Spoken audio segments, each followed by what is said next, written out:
What happens when love transcends death itself? In a kingdom by the sea, where waves crash against rocky cliffs, the legend of Annabel Lee begins. A maiden who lived only to love and be loved. But even the purest love cannot escape the shadows that follow. A raven's cry pierces the silence. Lenore awakens on a desolate shore, violet eyes wide with confusion. Water laps at his legs as he clutches a mysterious suitcase. This place, it defies all logic. His voice trembles as reality crumbles around him. Desperation fills Lenore's voice as he calls into the void. His briefcase bears his name, property of Lenore. The crow caws mockingly overhead, but when an ominous growl echoes through the wasteland, his defiance flares. "Stay back, you fiend." Terror materializes in human form. Annabel Lee appears, blonde hair wild, weapon raised, demanding he stay with them forever. But these aren't human anymore. Supernatural mist swirls as ghostly entities close in. The hunt has begun. A glowing orb hits the water with a dull thunk. Two lost souls meet on this nightmare shore. The pink-haired girl introduces herself hesitantly. Her real name is Lascen, though she winces at how it sounds. Hope flickers as they shake hands. That sound again.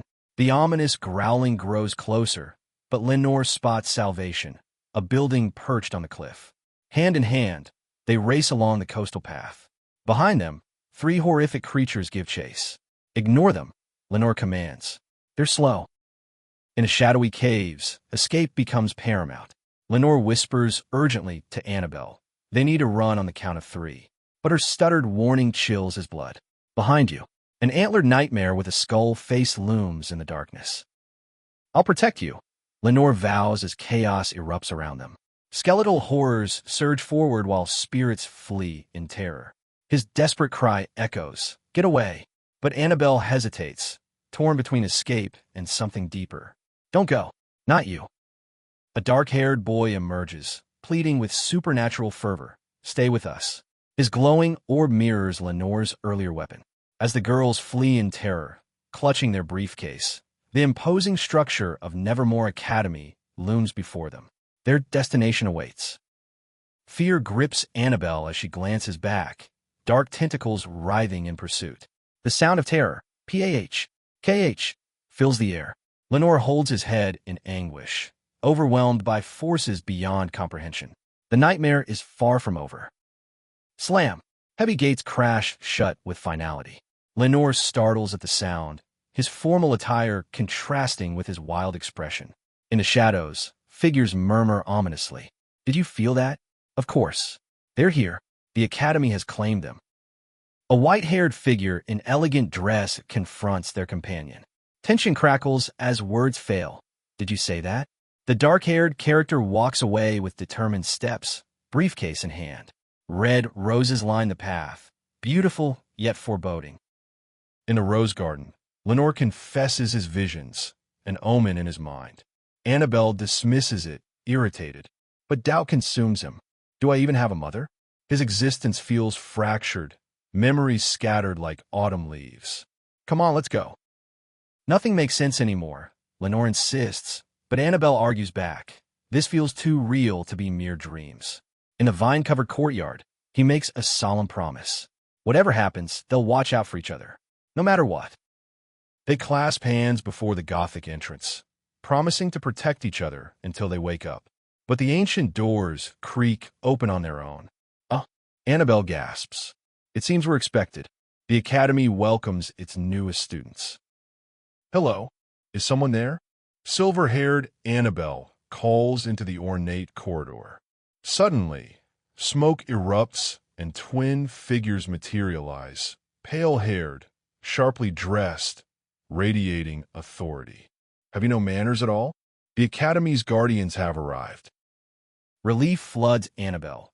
"We thought this place was abandoned." But the checkered-suited dean corrects them coldly. "You're tardy. First class has begun." Lenore protests desperately. "We're not enrolled." The dean's smile is razor-sharp. "Oh, but you are." Annabel Lee. The name appears in their book, impossible but undeniable. The platinum-haired dean examines her photo, dismissively. You look different. Follow us, quickly. Leave your baggage. Their fate is no longer their own. I'm Mary, and this is Mara. The elegant deans introduce themselves. Welcome to Nevermore, your new home. Lenore's frustration explodes as they mention final decisions and second chances. What twisted game are they playing? The words hit like ice water. You're both dead.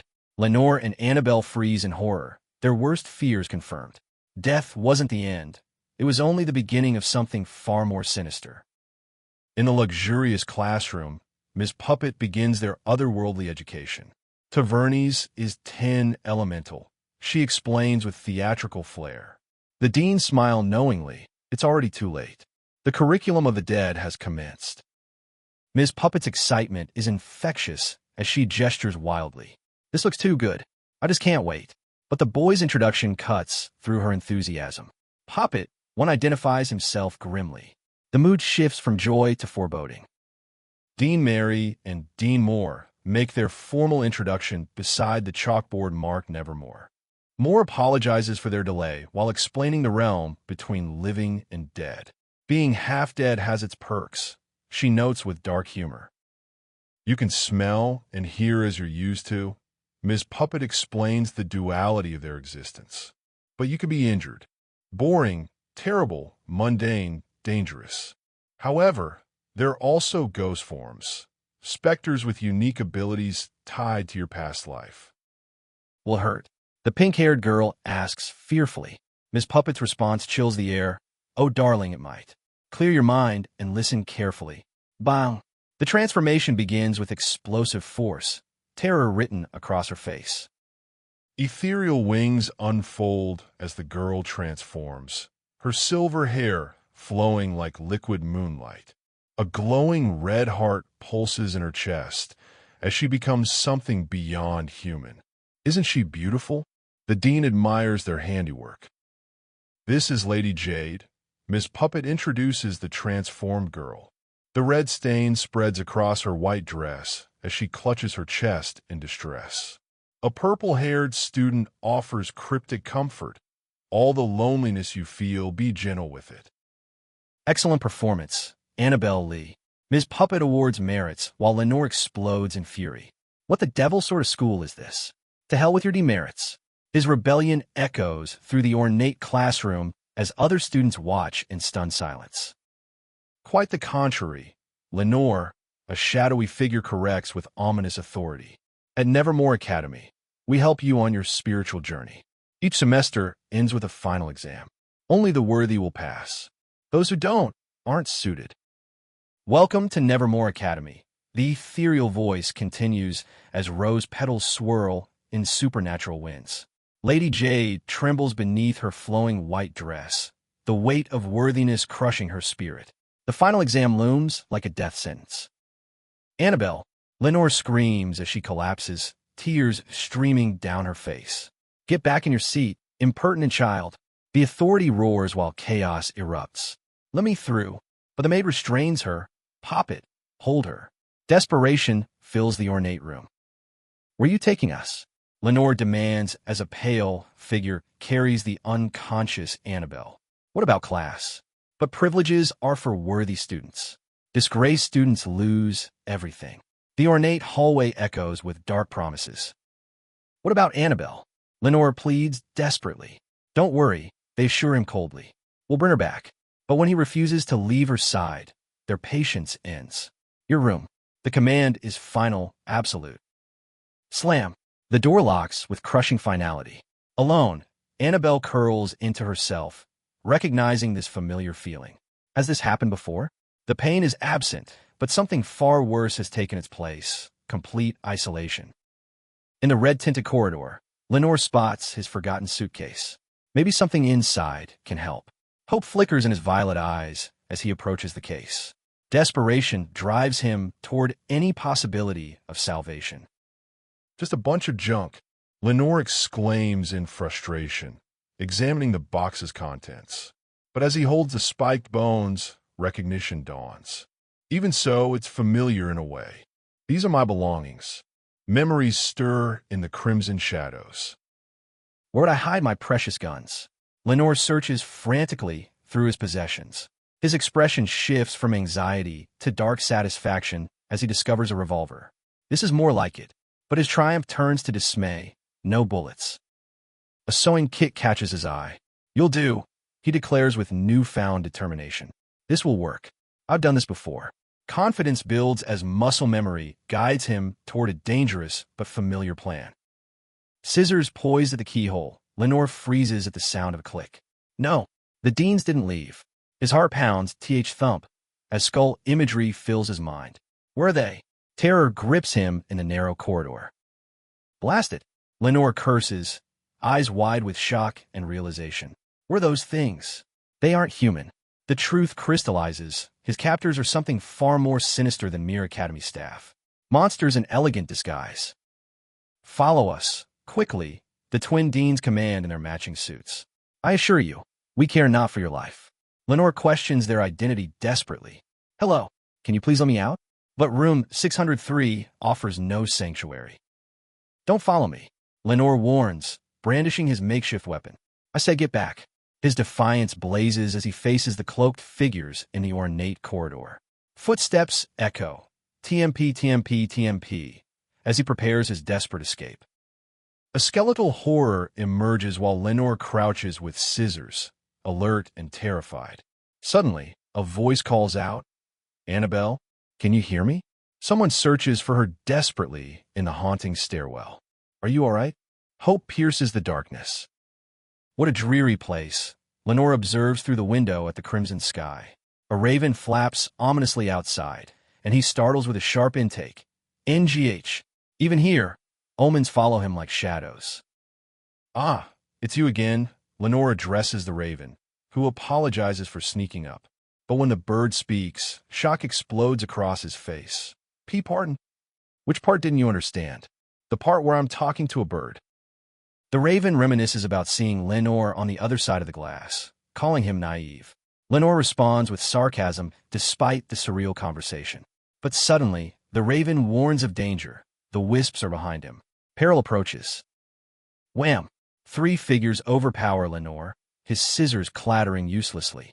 How many demerits for assaulting a Dean? They mock. It's never been done before. Is that all that happens now? He asks sarcastically, even in defeat. Why must you be this way? The Dean questions with false concern. We're trying to help you.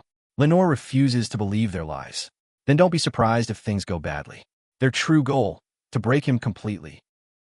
A girl with vibrant orange hair appears at door 603, keys jingling in her hand. I'm sorry.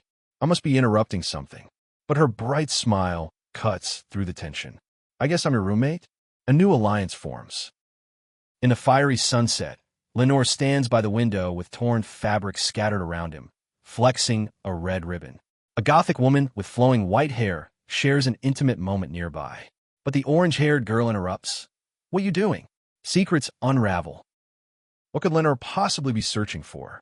The nervous boy clutches scissors, explaining he was looking for a bird, but not inside. Morella's bright smile cuts through the tension as she introduces herself. Class has ended, and she reassures him about missing the earlier drama. But something feels different about this encounter. Morella reaches for something missing around her neck, that phantom sensation of loss. She describes feeling naked without it, grasping at memories that slip away. When the boy offers her his chain, hope flickers in her eyes. Maybe their memories aren't gone forever. Maybe they just need to remember how to find them. Morella's eyes widen as the boy takes her hand, inviting her to his room. Following Miss Poppy's advice to make friends, he leads her through corridors lined with beds. They arrive at a cozy space warmed by firelight, where other students gather. New alliances form in the flickering shadows. Morella marvels at their beautiful surroundings, but her companion's confusion grows. What is that ominous scoreboard etched into the wall? Names and numbers. Duke and Lenore showing financial losses. Before she can explain, a familiar voice cuts through the mystery. Well, look who it is. The games are about to begin. Duke approaches with practiced confidence, his French accent dripping with mock admiration. Here to marvel at your handiwork, Lenore. But his tone suggests respect rather than malice. He's a big fan, actually. As he introduces himself and extends his hand, the dynamics shift. This isn't the confrontation anyone expected. The elegant ballroom buzzes with energy as Duke's charm works its magic. You set the bar pretty high, he teases, but Morella's hopeful response reveals genuine connection brewing. I think we'll get along, Duke. The formal atmosphere lightens as playful banter flows between them. Even accusations of being a goody-two-shoes feel like affectionate teasing. The conversation takes a serious turn. Morella admits she's lost her controls. It's complicated. When someone offers to help find Annabel Lee, desperation creeps into the boy's voice. Can you help me find her? The elegant venue suddenly feels heavy with unspoken tensions. Everyone's searching for someone.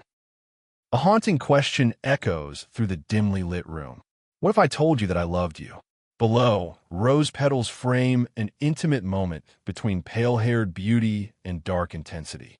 But love has turned to friendship, he explains with quiet resignation. She has a new friend now. The pain of replacement cuts deeper than rejection. Duke's anger explodes. You little. But Lenore's smirk reveals she's already thinking 3 steps ahead. Her solution is better. The doorbell's insistent chiming interrupts their heated exchange as time runs out. Lenore?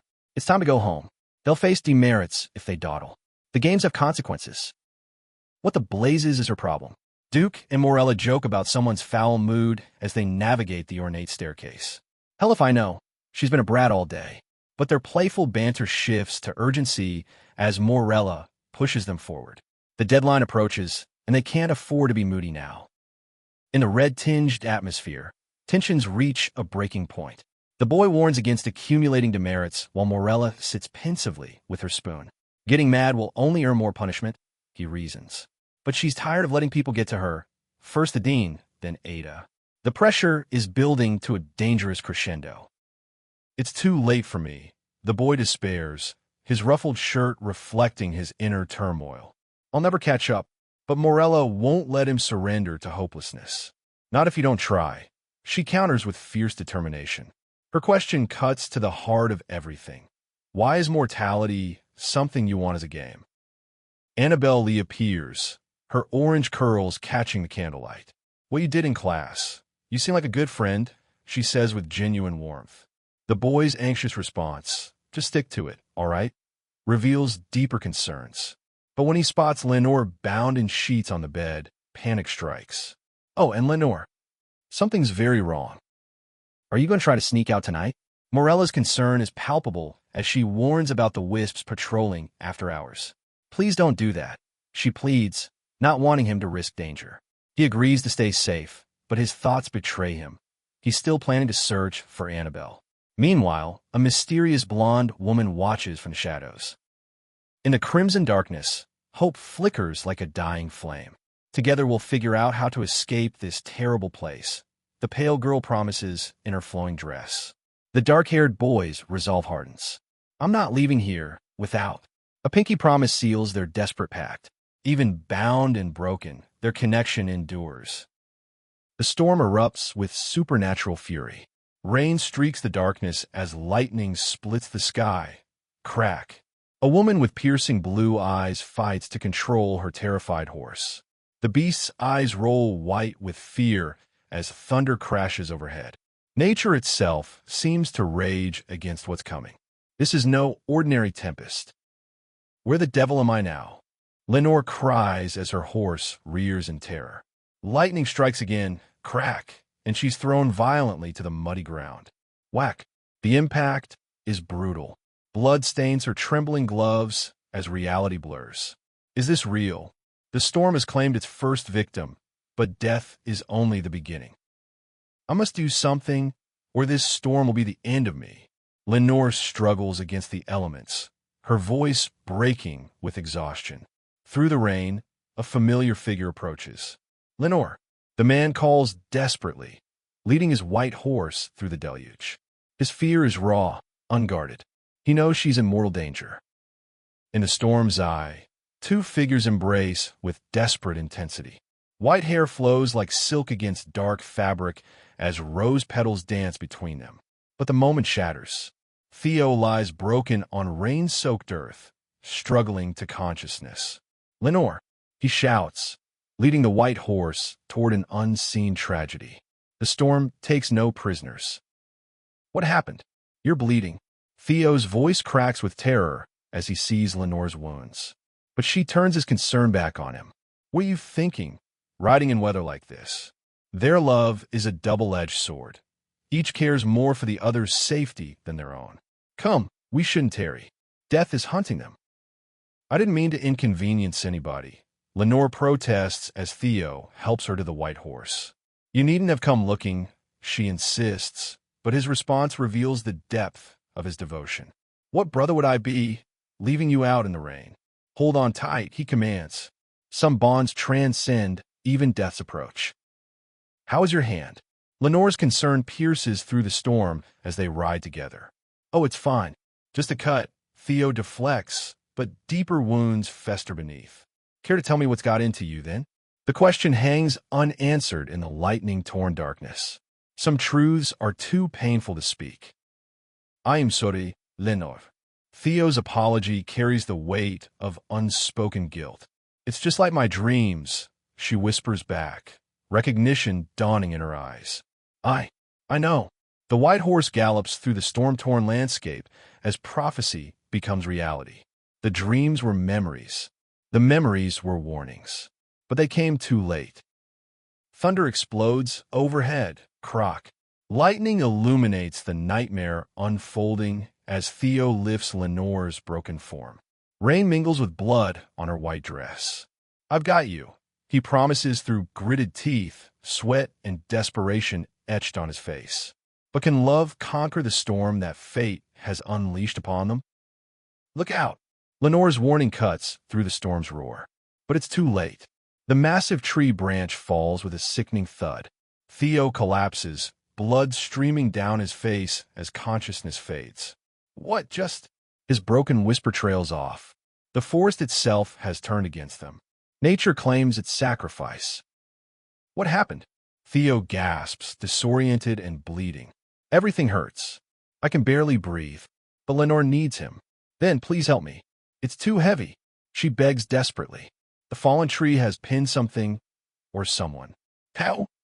Her voice breaks with terror as reality crashes down around them. Theo, please, save us. Lenore's plea is a broken whisper as she lies bleeding against the moss-covered log. You can lift it. I know you can, Theo encourages, but a cruel voice cuts through their hope. He's dead. You're dying. The words hit like physical blows. You killed him, you silly girl. You've killed your brother. It's no use, Theo whispers as rain mingles with his tears. The voice grows crueler, commanding him to stop struggling. Just lay there and die. It's what you deserve. The storm has won. Hope dies with the lightning's final flash. 2 lives claimed by a single moment of terrible fate. Lenore jolts awake in the red-tinged darkness, clutching her head in agony. Is that how I died? The memory crashes over her like a tidal wave. I'm sorry, pal. I'm so sorry. Her tears fall freely as guilt consumes her.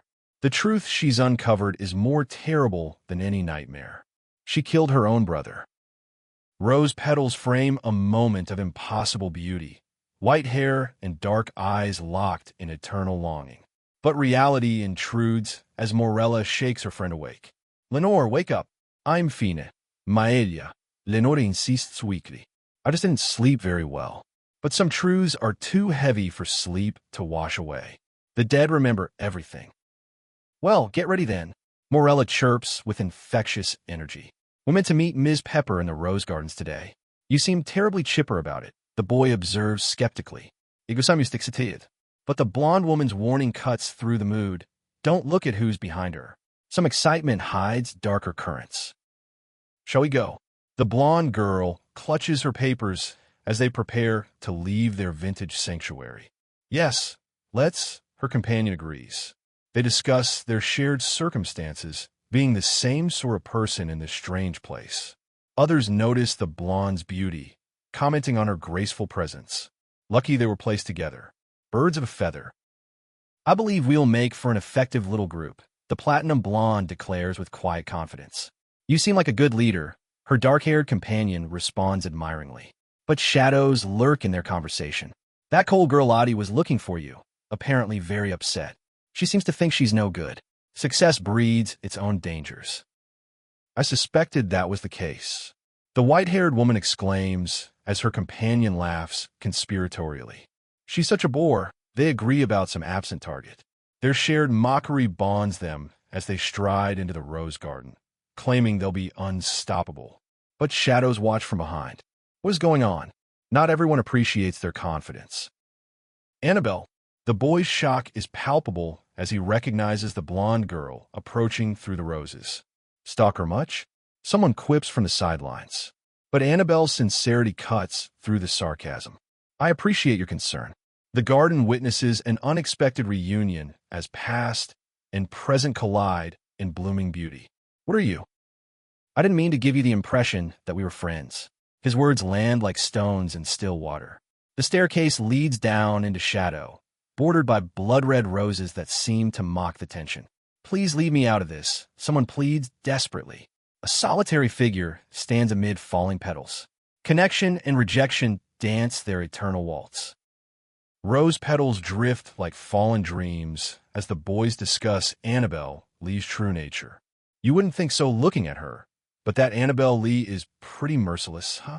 The curly-haired boy's observation hangs in the flowered air. I don't know. I suppose comes the uncertain response. Sometimes the most beautiful roses have the sharpest thorns. Her loss. Duke shrugs as they walk the cobblestone path. She's too much of a priss to keep up with us, anyway. But their casual dismissal takes a darker turn when they spot a portrait of the white-haired woman. Small? Lenore. Look at her. A girl like that? The implication hangs heavy. So she died. Beauty becomes tragedy. What about you? Think I'll be a debutante? Annabel asks playfully among the roses. But the same dilettante? Finn questions. The odds seem low. He reasons, but Annabel's not sharing. Different dilettantes, I'm not sharing. Their banter shifts as a dramatic figure in gothic attire draws attention. The stakes are rising with each passing moment. Today you will all be taking your admission exam. The Victorian-dressed woman addresses her anxious students with authority. Let's not incur any more demerits today. Yes? Your task is simple, she explains. Make it to the exit by any means necessary. Anyone who gives up will only waste their time. The maze awaits. Some tests have no second chances. Hands shoot up eagerly as the pink-haired instructor tries to regain control. This wasn't an invitation to speak. If you have questions, simply raise your hands. The crowd buzzes with nervous energy as someone mentions specters from yesterday's lesson. Choose your partners wisely, she advises. In this academy, every alliance could mean survival or doom. Let's show them what a couple of distinguished can do, huh? Morella suggests with fierce determination. Why the hell not? Duke agrees with characteristic confidence. Of course, love. I look forward to it. Another responds enthusiastically. But amid the partnerships forming, someone calls out desperately. Can we? The maze will test more than their abilities. It will test their bonds. No point in putting it off, Annabel declares with quiet resolve. Let's just go in. Her companion agrees as they move among the formally dressed students. I wonder if we'll get the rest of the day off, he muses. Do you want to explore the academy after this? But their casual conversation is interrupted by a sharp pop. Something has begun. Were we? The curly-haired boy's confusion echoes through the mystical garden as towering hedges close around them. Rose-covered walls stretch impossibly high, creating a labyrinth of beauty and terror. But in the final moment, passion ignites. Two figures locked in desperate embrace amid falling petals. Love blooms even in the maze of the dead. What secrets will these walls reveal?